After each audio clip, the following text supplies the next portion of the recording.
मराठा आरक्षण से लेकर बहुत सारी नाराजगियां वहां पर थी और इसीलिए 17 सीटों पर बीजेपी मात्र आगे दिख रही है। बिहार की स्थिति भी यही फिलहाल नजर आ रही है। बीजेपी 17 सीटों पे नहीं है। बीजेपी अलायंस, बीजेपी प्लस कह लीजिए, महाराष्ट्र एनडीए 17 सीटों पर और इंडिया 30 सीटों पर। विनोद जी, देखिए, ऐसा है कि कांग्रेस का रिवाइवल, अगर ये सस्टेन करते हैं फिगर्स, उत्तर प्रदेश में रिवाइवल है कांग्रेस का, और ये एक मेजर बात है। अगर ये सस्टेन कर लेती है कांग्रेस, तो मैं समझता हूँ कांग्रेस का भविष्य उज्जवल हो सकता है। और जैसा कि कहा गया कि वहाँ पर जो इलेक्शन लड़ा गया, खासकर अमेठी में, उसमें प्रधानमंत्री मंडी में तो गए कैंपेन करने कंगना रनौत के लिए, लेकिन अमेठी में कैंपेन करने नहीं आए। तो इससे जाहिर है कि शायद उनको पहले इस बात का अंदेशा था कि अमेठी की सीट आसानी से भारतीय जनता पार्टी नहीं जीत सकती और प्रधानमंत्री अपनी प्रतिष्ठा वहां दांव पर नहीं लगाना चाहते थे।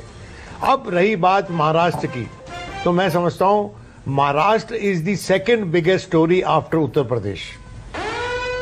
एंड वेस्ट बंगाल ने एक बार फिर ममता बनर्जी ने अपनी इनविंसिबिलिटी। विनोद जी, रुझानों में यूपी से बीएसपी साफ दिख रही है। बड़ी खबर इस वक्त की, रुझानों में उत्तर प्रदेश से बीएसपी साफ दिख रही है। राजीव, जो आप बात कह रहे थे कि क्या ये बहुत लंबे समय बाद ऐसा होगा कि बीएसपी का न सिर्फ सीट शेयर बल्कि वोट शेयर भी तकरीबन साफ उत्तर प्रदेश से? पिछली बार 19% का वोट शेयर था और 10 सीटें थी। सीट का तो कोई सवाल ही नहीं है। बीएसपी का खाता तो खुलना ही नहीं है उत्तर प्रदेश में। ये तो पीछे भी नहीं खुला था, 14 में भी। सीट नहीं आनी एक अलग बात है, लेकिन बीएसपी जहां 4-4 लाख वोटों की गिनती हो गई, वहां 4000, 3000 उसके कैंडिडेट हाथी चुनाव चिन्ह को मिलेगा। हाँ, कई जगह निर्दलीय उनसे आगे है। हाँ, कई जगह निर्दलीय उनसे ज्यादा। उनका वोट गया कहां? किसी भी सीट पर बीएसपी का 14% से कम वोट नहीं है, 15% से, तो उनका वोट गया कहां जा रहा है? 14 में तो बीजेपी के साथ गया था। नहीं, अभी तो इधर लग रहा है। अभी 24 की बात कर रहे हैं, 14 में इधर गया।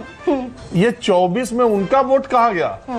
उनका किसी भी सीट पर 2 लाख से कम वोट नहीं है, और 3 लाख 4 लाख की गिनती में 4000 अगर वोट, 5000 वोट, 40 सीटों। राजीव, उनका वोट